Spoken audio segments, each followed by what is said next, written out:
तस्वीर देर रात की है। बताया जा रहा है कि जयराम महतो की पार्टी के नेता तरुण महतो और ईचागढ़ थाना पुलिस के साथ झड़प हुई है। इस झड़प में एक एएसआई और जवान घायल हो गए हैं। घायल जवानों का इलाज अस्पताल में किया जा रहा है और इस पूरे झड़प के पीछे की कहानी बताएंगे। लेकिन इससे पहले अब दूसरी तस्वीर देखिए, किस तरह से दो गाड़ी क्षतिग्रस्त होकर सड़क किनारे गड्ढे में गिरी है। पहली गाड़ी में कई जेल केम के झंडे, बैनर और तमाम शराब की बोतलें रखी हुई है। बताया जा रहा है कि यहाँ पर ईचागढ़ में अवैध वसूली जयराम महतो के पार्टी के नेता तमाम गाड़ियों से कर रहे थे। कहा जा रहा है कि बालू गाड़ी जो इस एरिया से निकल रही थी उसे रोककर पैसे की डिमांड कर रहे थे। इसी बीच जब चालकों ने पैसा देने से इनकार कर दिया, बस मारपीट शुरू हुई और इसके बाद जब पुलिस पहुंची तो फिर मामला और बढ़ गया। दोनों तरफ से जमकर हाथापाई, ईंटा पत्थर चले हैं। कहा जा रहा है कि यहाँ पर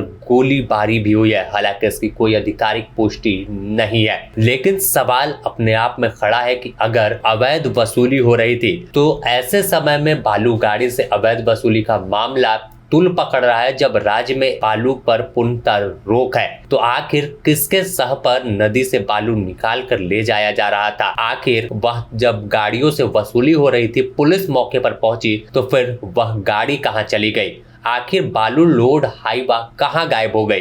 इस पूरे मामले में अब राजनीतिक तूल भी पकड़ रहा और खुद जेल केम के केंद्रीय उपाध्यक्ष देवेंद्र नाथ महतो भी ईचागढ़ थाना पहुंच गए और बड़ी संख्या में लोगों की भीड़ है। यहाँ पर आरोप सीधे तौर पर देवेंद्र महतो ने लगाया कि बड़े पैमाने पर अवैध बालू का खेल चल रहा था, जिसमें पुलिस के अधिकारी भी शामिल है। और दावा देवेंद्र ने किया कि जब उनके पार्टी के नेता इसे रोकने गए, इस दौरान गोली चली है, कोई अवैध वसूली का खेल नहीं चल रहा था।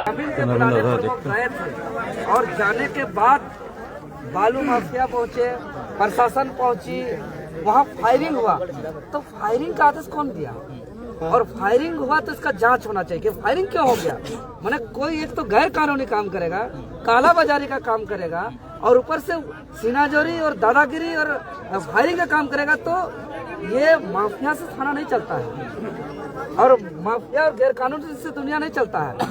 इसीलिए हम पहले तो हम कहते हैं कि उसको बिना शर्त का रिहा किया जाए, किसी प्रकार का एफआईआर दर्ज न हो और उस पूरा प्रकरण का जांच होना चाहिए और दोषी पुलिस प्रशासन हो, अधिकारी पदाधिकारी जो भी हो, उस पर कड़ी कार्रवाई होना चाहिए। इस तरीके से डर के भय के लोग नहीं जिएंगे। ईचागढ़ क्षेत्र का बहुत शिकायत है कि एक तो रात होता है कि नहीं, यहाँ से अवैध तरीके से हाईवा बालू ढुलाई होता है, या ग्रामीण का रोड तक भी खराब हो गया है।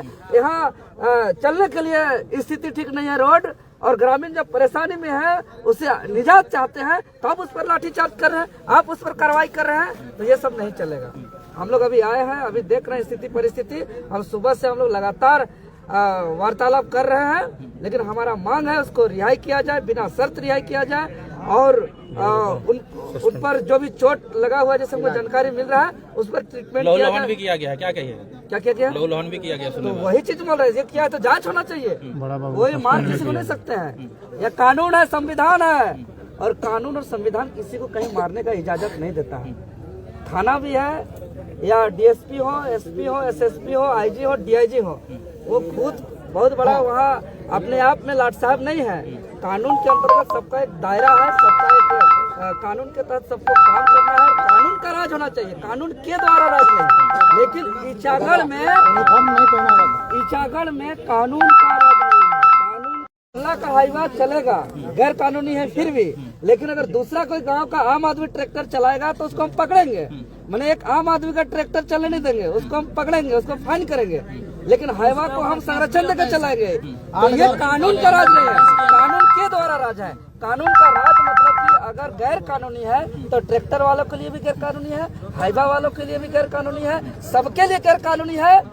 लेकिन अगर कानून का राज मतलब सब बंद, जो भी कानून नहीं कहता है, चाहे हाईवा रहे या ट्रैक्टर रहे या जो भी रहे। अगर यहाँ पे डिटेन कर लिया गया है, आप लोग की क्या मतलब प्रक्रियाएं होंगी? प्रदर्शन हो रहा है, हमें मानते हैं, लेकिन ये कहीं न कहीं देखिए अभी तो हम लोग देख रहे हैं का उठा हो रहा है, या माफियाओं का राज चल रहा है, या गुंडाओं का राज चल रहा है। तो हम बता देना चाहते हैं, जमाना बदल गया। वो गुंडाओं का राज, माफियाओं का राज नहीं चलेगा। ये यहाँ पर कानून का राज चलेगा। यहाँ हर एक आम आदमी, चाहे वो गरीब हो, किसान हो, मजदूर हो, आदिवासी, मूलवासी, यहाँ अमन चैन के साथ जीवन जिएंगे।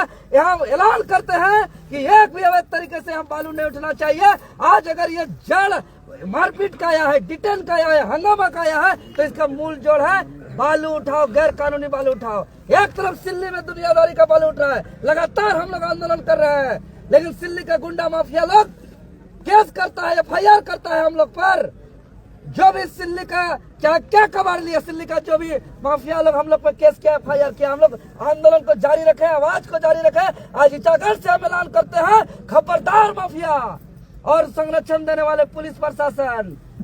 कुछ लोग ये कहेंगे ना, ये खनिज संपदा, ये नदी, जल, जंगल, जमीन हमारा है।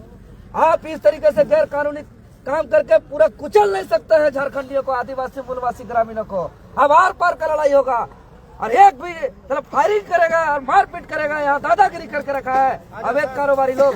बोल रहे हैं कि ये जो तरुण महतो को ईचागढ़ थाना प्रभारी के द्वारा जो लहूलुहान किया गया है मार के, उसके विषय में आपके देखिए, यह बहुत निंदनीय है।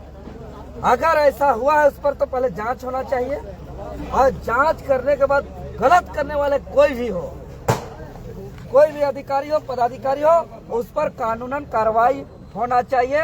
यह गैर कानूनी काम है।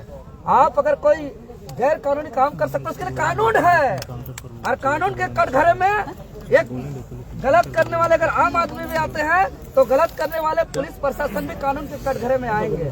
गलत करने वाले माफिया भी कटघरे में आएंगे। गलत करने वाले चाहे वो SP हो, SSP हो, IG हो, DIG हो, DGP हो, चाहे विधायक हो, मंत्री हो, कोई भी हो, तो कानून के कटघरे में आएंगे। कानून से ऊपर कोई नहीं है, कानून से ऊपर कोई नहीं है। ईचागढ़ थाना प्रभारी के द्वारा तरुण महतो को बार बार धमकी दिया जा रहा है कि अगर ज्यादा कुछ बोलिएगा या कुछ कीजिएगा तो आपका इनकाउंटर करके मार दिया जाएगा। इसके विषय में आपके क्या कहना है? देखिए, ये किसी का राज नहीं चलता है, उसको मालूम नहीं है, संविधान का ज्ञान नहीं होगा। है क्या सूर्या हासदा का पाट्टू बनाना चाहते हैं क्या? है सूर्या हासदा पाट्टू बनाना चाहते हैं कि अब किसी को इनकाउंटर कर देंगे? अब उसको, अरे भाई, क्या वो आतंकवादी है, क्या नक्सली है, क्या उसके ऊपर इनकाउंटर का ऑर्डर निकला हुआ है, क्या आदेश निकला हुआ है, क्या कुख्यात अपराधी है, क्या है जो इनकाउंटर का बात करते हैं? अगर इनकाउंटर का कोई बात किया तो वो गलत है।